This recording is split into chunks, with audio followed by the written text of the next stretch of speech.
Hi, welcome, David. How are you today? I'm well. Thank you, Leslie. Thank you for inviting me. I really appreciate it.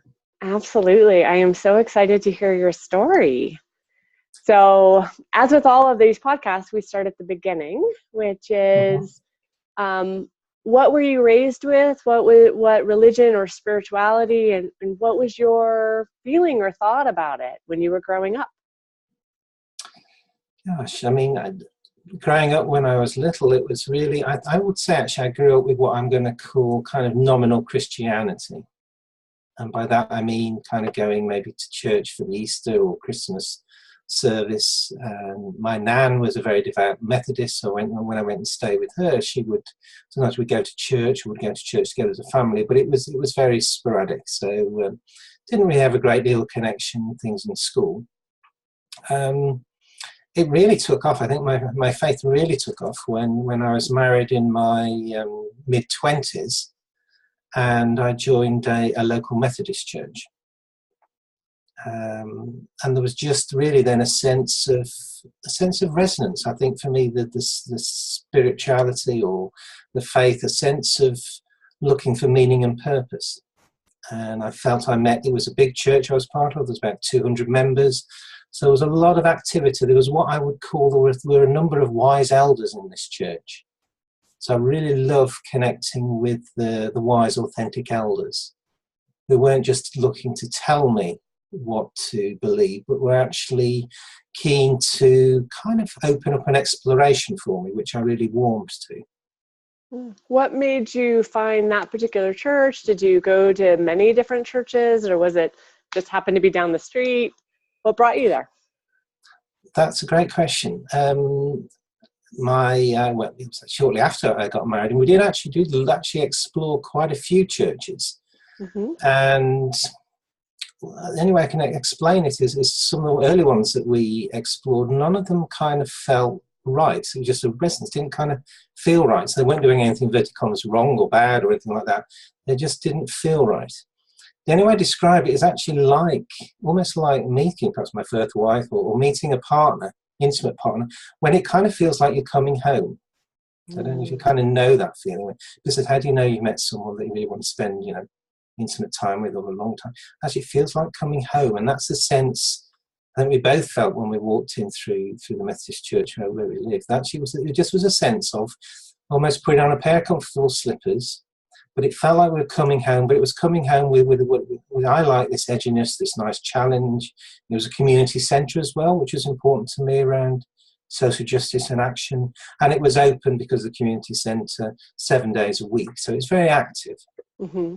So that may be an element that drew me in.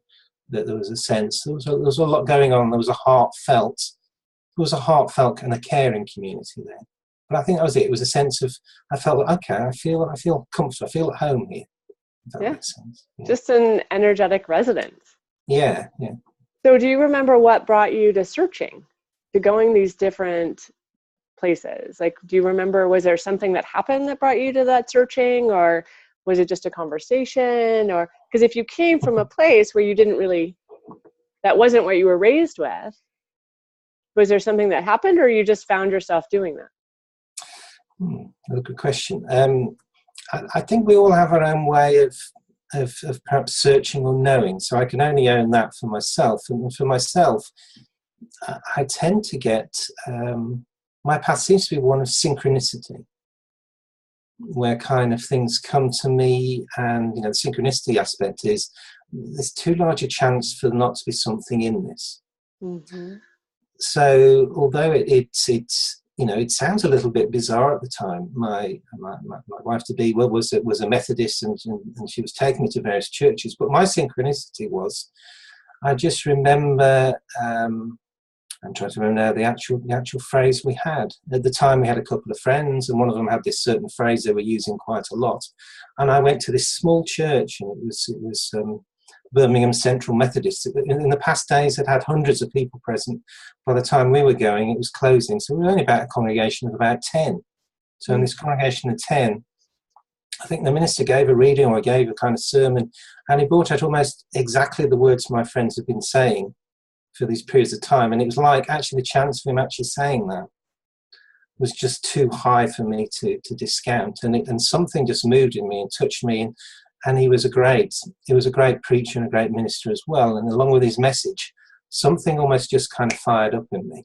Mm-hmm. Almost like a flame had been lit. It wasn't raging at that point, but there was just something. It was almost like, I hate to use, sorry, was it a John Wesley one? But that my heart felt strangely warmed, and it did. There was a sense of that warming and sense of, actually, although this place is weird, because there was no one in here, and this place could hold hundreds of people, and it was a dying place, there was something that felt very alive with what this guy was saying and what I was feeling.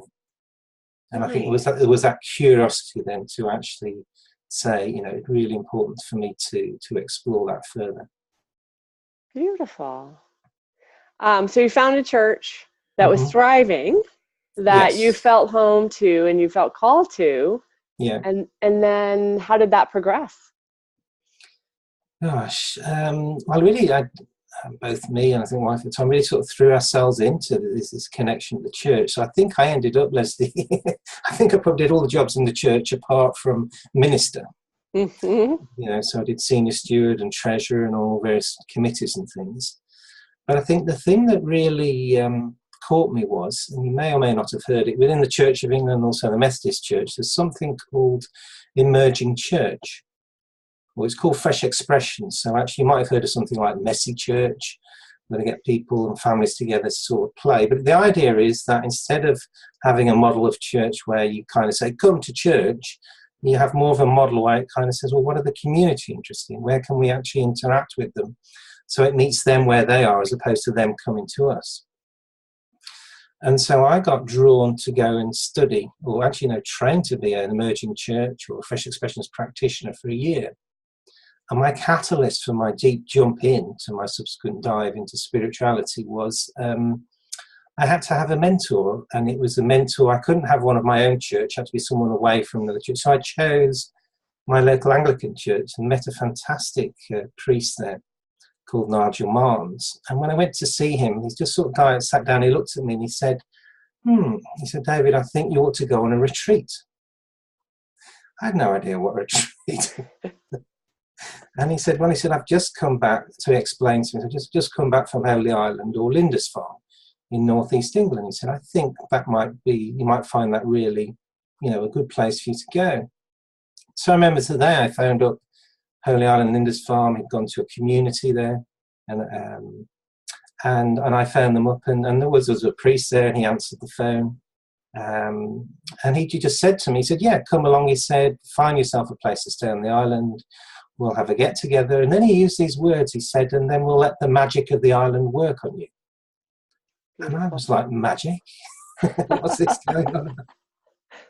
But it was an absolutely heart-opening, stunning week. So for those who haven't visited Holy Island or Lindisfarne in northeast England, just about an hour north of Newcastle, it is an island of great nature. It's also an island of superb spirituality, because St. Aidan landed there in 635 and set up a Celtic Christian community.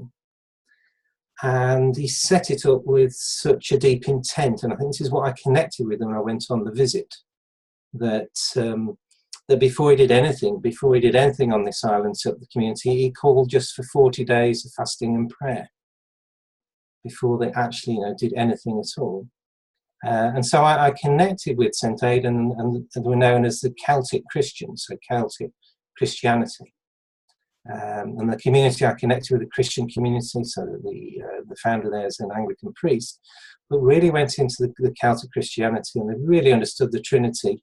And then there was something, Leslie, about that going onto this island, there was a sense of the denominations, Christian denominations, coming together. In that the first day you might say, I'm a Methodist, I'm an Anglican, I'm a Catholic, a Baptist. Day 2, that did not matter.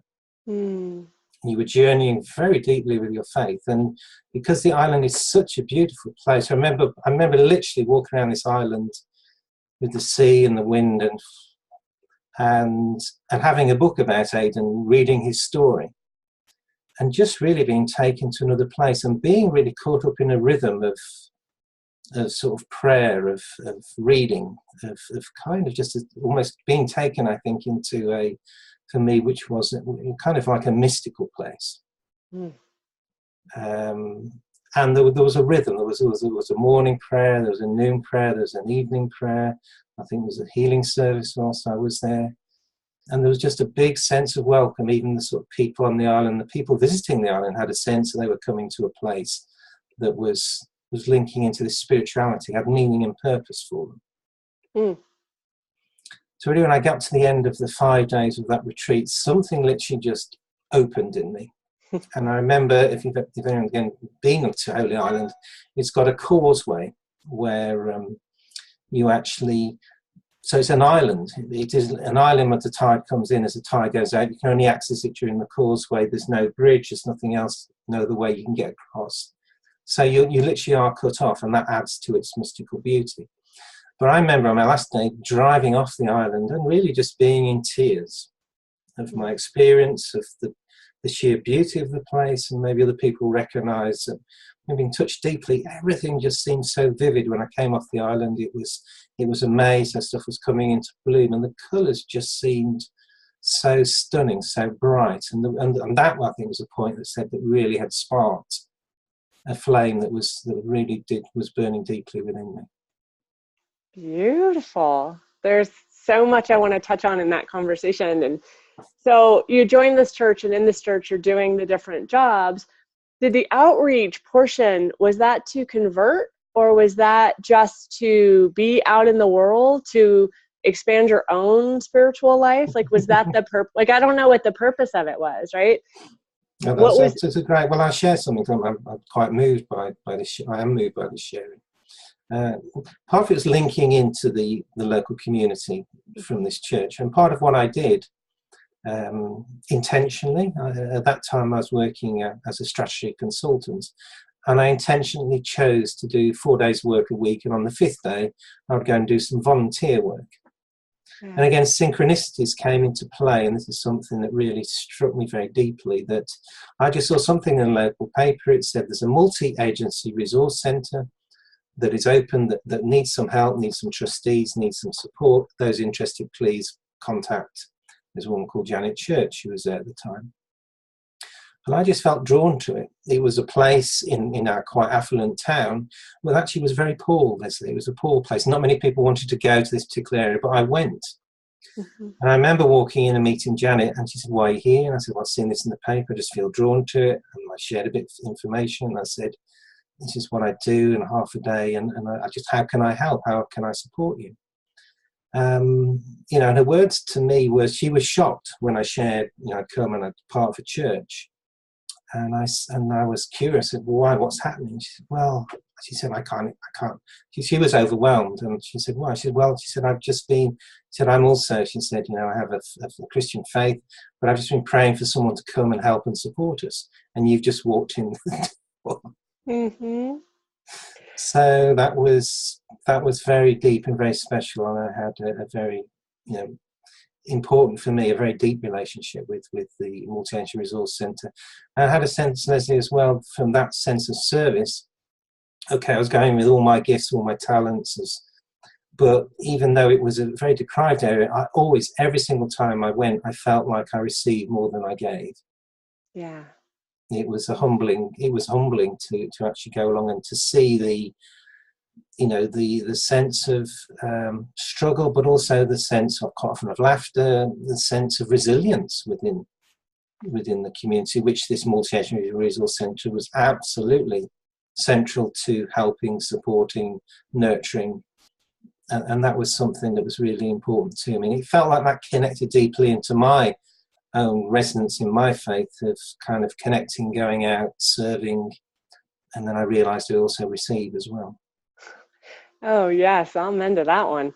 It's there's two things that I resonate with me so fully, is this idea that once I started on this path, and once I said, kind of show me where I should go next, and I have several images that really, I have this like airplane hangar guy, and I'm like, you know what, God, tell me where you want me to go, and make it really obvious, right? And also just like the subtlety of like things that are just drawn to, and I follow them today.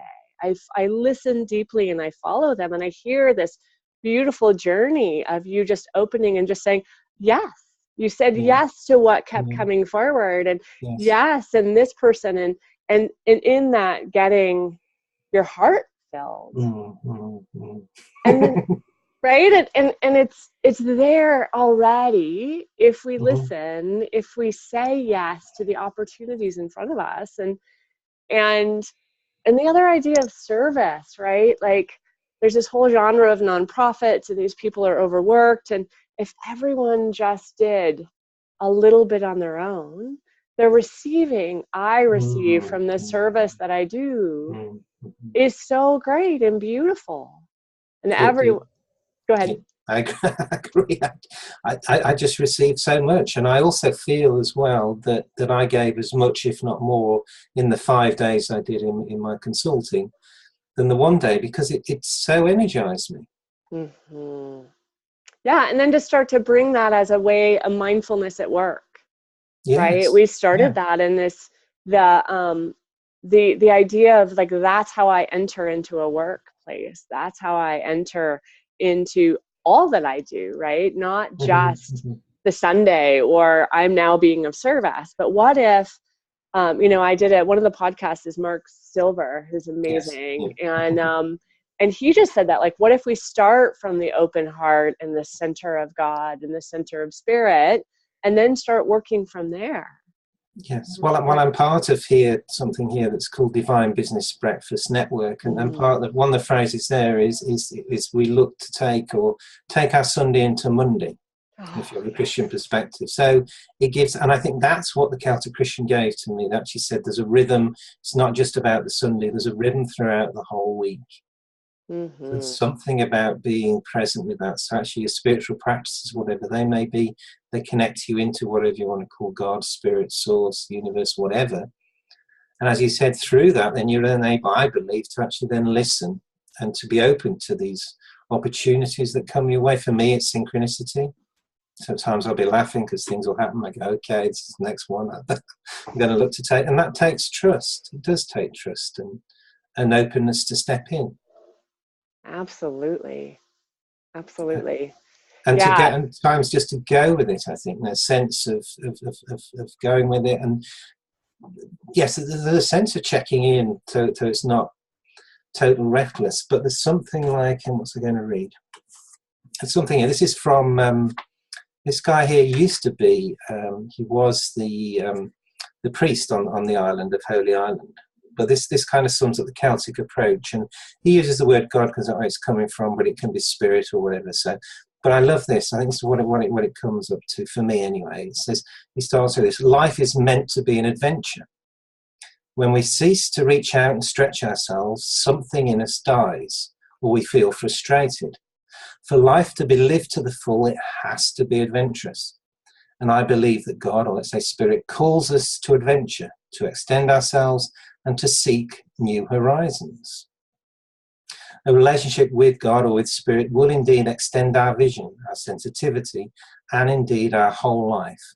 And whenever life gets static or dull, I believe that God or spirit calls us out to risk and to be renewed. Beautiful. Absolutely. So there's that sense, I think, of kind of traveling and being on an adventure with whatever people might see as God, and having that flow, if you like, that relationship that actually will be with you and guide with you, and obviously going along with fellow travelers on that journey as well. There's something very beautiful about that for me. Oh, the community. Yeah. Absolutely. And I mean, it's one of the reasons I do this podcast, and I get so filled with other stories. And it's the same. A lot of synchronicities happen in this, right? I find you from talking to this person, from talking to that person. And also I love hearing about your holy places. Yeah. Right? It's like, oh, anyone listening might get called to your island. Yes. Might get called to your sect, right? And there's places that I have been to that are holy for me. Yes. Yeah. Yeah. So, where are you now? So this is so now it sounds like you have just started this path looking for a church, right? And then you just followed the spark and kept getting deeper and deeper into your own knowing. and just saying yes, right? And each yes just ended up, from what I hear you saying, creating a larger fire in you and a larger knowing in you.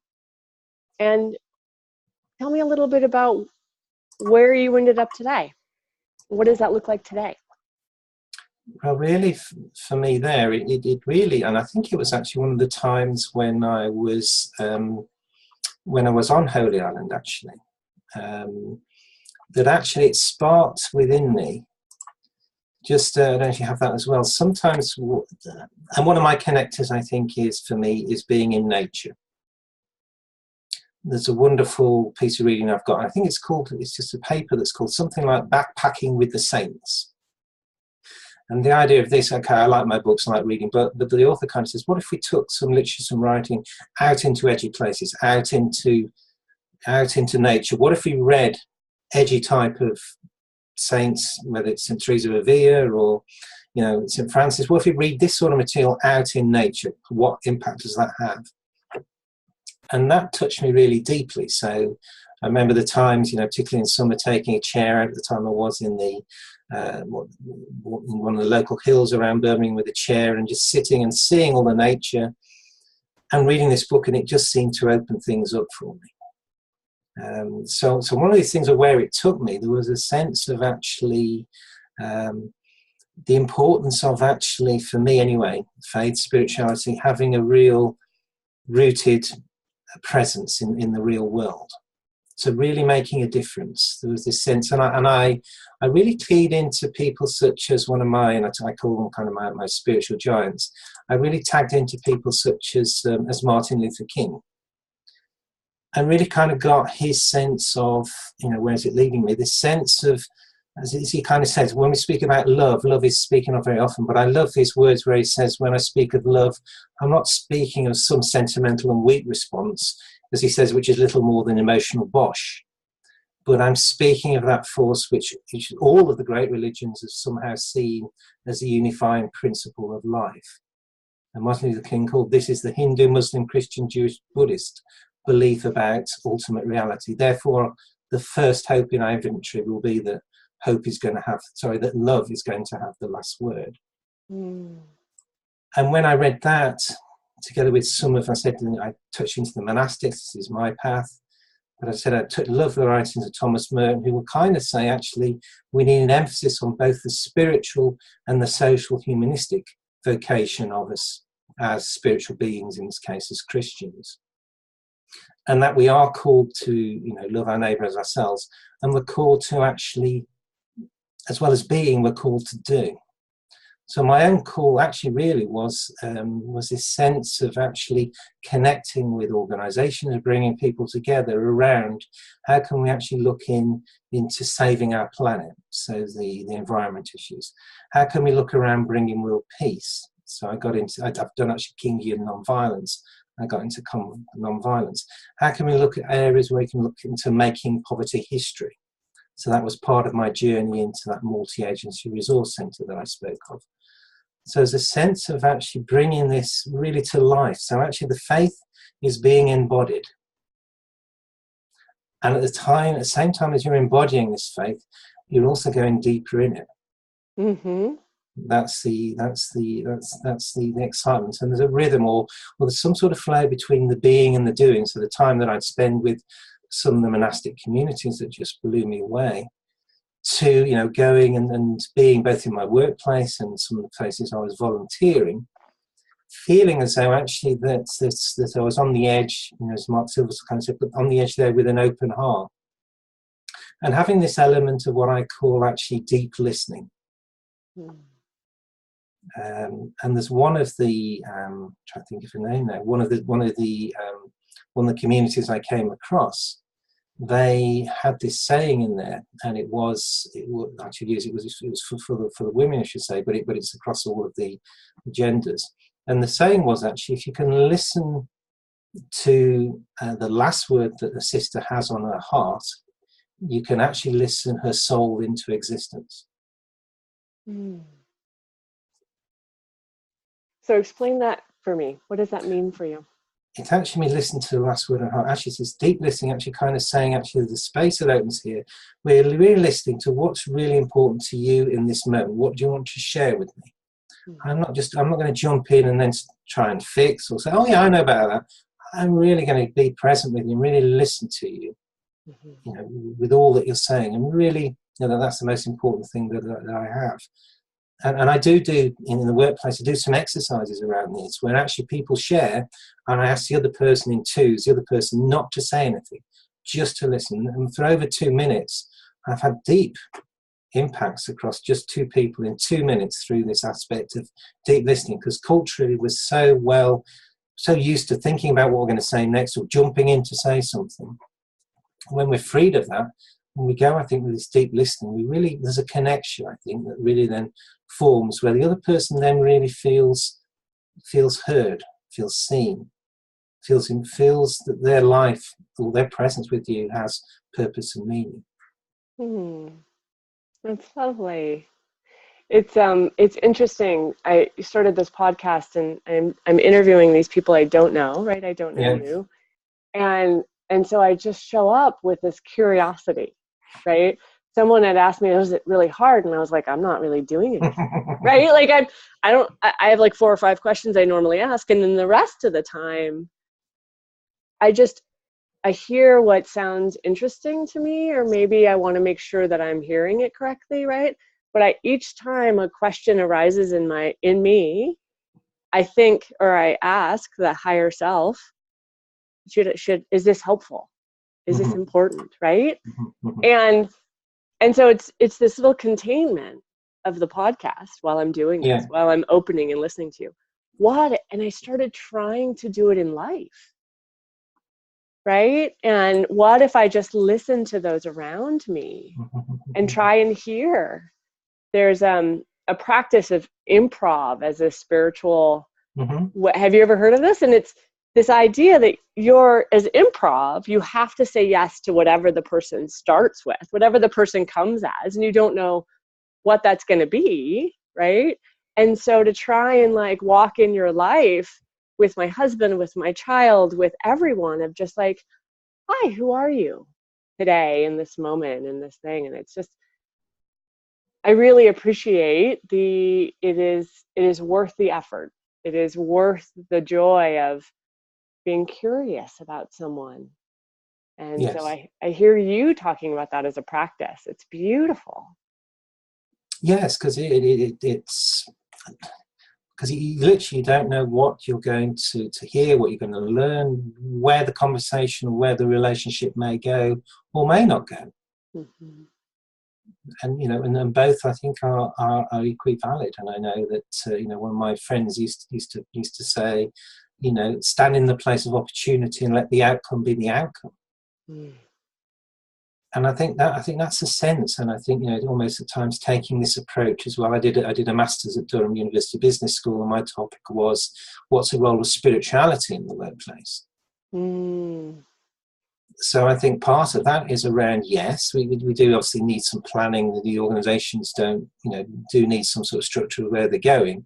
But I think the days of having a 5-year corporate plan, this is where we'll be in 5 years, are no longer here with us, you know, because it's more about listening, both to the environment, to the people, to what the calling is, to where people are going. So I think there's this whole almost training emerging church, but this emerging process to trust. We're back to trust again, to trust and allow that to unfold.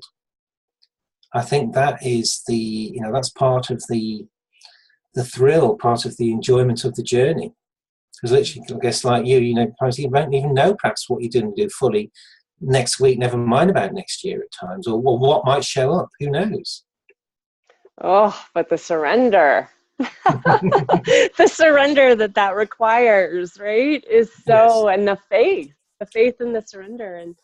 And the thing that's funny to me, I've just had some pretty intense life changes, and what has occurred is this future that I had envisioned unconsciously, right, is gone, and I'm here now in such a profound way. And that future that I am mourning, right, that I've lost was never there. right? It's just this idea, but to be in the moment, to really try and open and adjust is, for me, someone who likes to control and wants to feel something that looks like safety, is an enormous spiritual practice. Yes, yes. And also I think we have so many, I think, we've grown up with so many perceptions, we have so many societal conditions that can be placed on us. And I remember once being with someone, I think she must have been, I call her a youngster, she probably was in her early 20s, and she was talking about what she wanted to do. And I just got a sense of, I'm not sure this is where this just doesn't resonate, it doesn't quite feel right. It feels like you're taking on something that isn't yours. So I didn't want to say that. So I just shared with us, and actually one of in the Celtic Christian traditions, they always used to say this wonderful phrase, let your feet follow your heart. So I just said to her, I just slowed it down and said, okay, let your feet follow your heart. How does that speak to you? And she really was deeply moved. And literally in that moment, and I'm serious, her plans changed. She said, I have, for her, she'll have a female lover out in the States. I want to go be with her and I want to go do this. And that's what she went and did. She'd been thinking about what she's doing here. She shouldn't go out there because it's too risky. And when she had this, I've let my feet follow my heart, she says, that's what I want to go do. Yeah. Yeah. It's, it's in my world, it's this little bit of like the human side and the spiritual side, a little arguing, right? And, the work I do is what I'm called deeply, deeply to do. And yet there's always a little part of me that's like, just go get a job. Just go get a 9-to-5 job and and that's what you need. And you need a little bit. And this is the responsible thing. And you're being irresponsible. And I just get to keep breathing into knowing that this is hard. It's intense, not knowing, not really understanding, but also deeply fulfilling. Yes, it is. And I think it's this really good quality of questions they quite often say about the spiritual teachers, whoever may like. I believe actually they probably provided very few answers, but were really good at asking really deep questions. So when I work with execs, one of the questions I like to ask them is, quite often they're in charge of a particular department, or maybe they have an organization. And quite often I will just say to them, so here's a leading question from my work with you, what's the legacy, which is a great word, what's the legacy you're looking to leave to the world through this organization? And normally at that point they have a sharp intake of breath, and it's not a quick fire answer, and that's then because that then unleashes a journey with them. That then naturally takes them into what are your values, what's your spiritual practice. I do some shadow work with them. Who's your spiritual giant? I look at their relationships. It takes them through a journey. By the time they come through to the end of, the journey doesn't end, I don't think, but it takes them through an opening, if that makes sense. It's almost like I lead them through a door. Well, and you give them it's a different perspective, right? It's a different place to stand from, right? And I just had someone, we were talking about my son, and I had someone ask me, well, what do you want for him? And it just like out of my mouth came, I want him to be successful. And he's 3, right? And she said, well, what does that mean? And the profoundness of that question hit me, right? Like, how I want to be successful. What does that mean today? What will that mean tomorrow? What will that mean in 5 years? It's an ever evolving question. And if I keep saying, what is that for me, right? What is your legacy, which will change for that person in 5 years, right? But it's that framework. It's I'm sitting in this position looking for that. How does that change my actions? And then we kind of come full circle to this place where one of the questions I like to ask here is, how does your spirituality show up practically for you, like in a practical way? And I don't feel like I need to ask that because you've answered that so thoroughly, right? And then you come from that spiritual, like, what does my heart need? What is the next right action? And that's your perspective, like that's where you start from. And so am I making sense? Like, it's so beautiful. And I will share, actually, because it's very relevant, I'll share a quote from one of my friends, actually, with this Georgianne Lamont, who I know, and she works with Sally Burns. But their definition of spirituality, and I just want to throw this in because I studied, as you know, spirituality in the workplace. And from an academic perspective, there is no one agreed definition of spirituality. Yeah. Which is freeing, because maybe that's so, and as I won't go into that. So Georgianne's and Sally Burns, their definition is this. So they say spirituality is not religion. It's not about beliefs, creeds, or dogmas. It's about being fully alive, relationships, and that which gives meaning and purpose to life. So when I ask those questions, and I've worked with atheists, when we come on to what's fully alive, relationships, what gives meaning and purpose to your life, their spirituality then tends to shine through. And I got that in a very bizarre circumstance. I think it was about the last person you would expect. I think it was Frank Warren, who was a very famous boxing promoter. And he was on TV, and I don't know why I caught the program, because I'm not really interested in boxing. But I think he had a big house, and he was down by a lake. And he puts on all these big boxing events. But he actually then said, from a spiritual perspective, from my perspective, he said, this is where I come to just be still and get my ideas. I just thought, I can so honour that. That's for me is living, that's where he's fully alive, where he gets his meaning and purpose. No doubt he would then speak to me about relationships are important. So you've got a big common ground. What you then hang around that, whether it's Christianity, Sufism, whatever that might be, to me, it's a kind of sense, if you're working, coming back to Martin Luther King about love being the start and the end, you can work with that and help people express what's on their heart, help them let their feet follow their heart. It is very beautiful. So I think from the workplace, it's then for me, part of my work is helping the execs not just bring their IQ to work, but be present with their emotional intelligence, their spiritual intelligence. I'm going to call it their physical embodied intelligence as well, because we know the body is also intelligent. I mean, and that's the problem, right? Our out of alignment, when we're just too heady and we're or if we're all spiritual. I can be very spiritual by myself in a cave.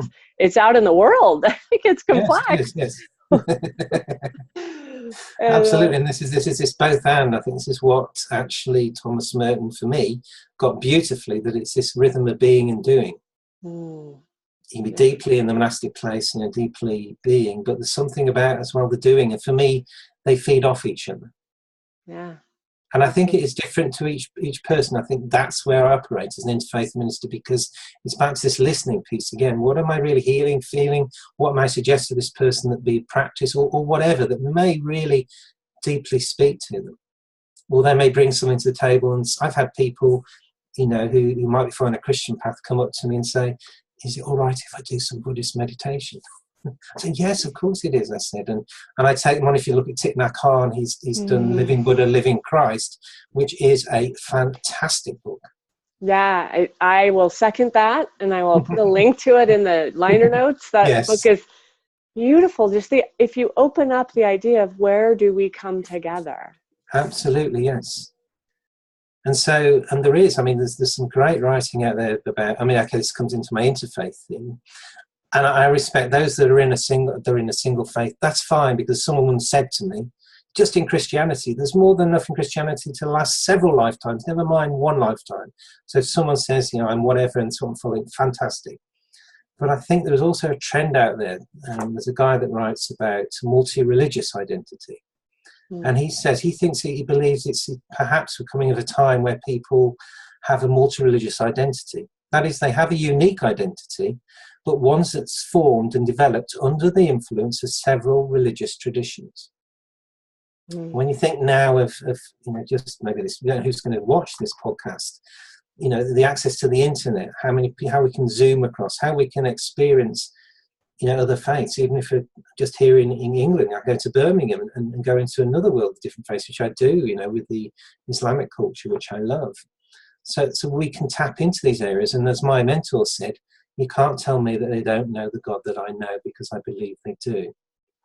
I think once I really deeply get that, I feel at home there. I can't explain it. I cannot explain it. Somebody said, well, why are you going there? How can you? Isn't it scary? I'm going, I've been received so generously. Like the Sufi weekend that I went on recently, been received so wonderfully, so generously, that again, it just felt like I was home. That is very beautiful. So thank you. I feel complete, and I love how we kind of we end where we started, which is like, it feels like home. Yes. Right? What resonates with you? So thank you so, so much for taking the time and talking to me and sharing your heart and your experience with us. And so I will, if you feel called to David, I will put a link in the bio notes and lots of different ways, and also a link to all of these people you've shared with us. So beautiful. So I know we only really got started, but I think that I think hopefully people just get that actually this is the passion, the excitement, the nurturing of our lives, that when we connect with spiritual paths, spiritual teachers, we connect with our community, there's something, I think, that touches a real resonance of vitality within me, I think within us all. So I think that would be my message, to encourage people to go and connect with, again, maybe let their feet follow the heart. So what paths may be calling you, if you're watching this podcast. Yeah, and that's what I like. Like, I will hear people that you just quoted and just go, oh, that person. Yeah. I want to read that. I will follow down that rabbit hole, right? and that's the joy of this. Yes. So thank you. You're welcome. Mm-hmm.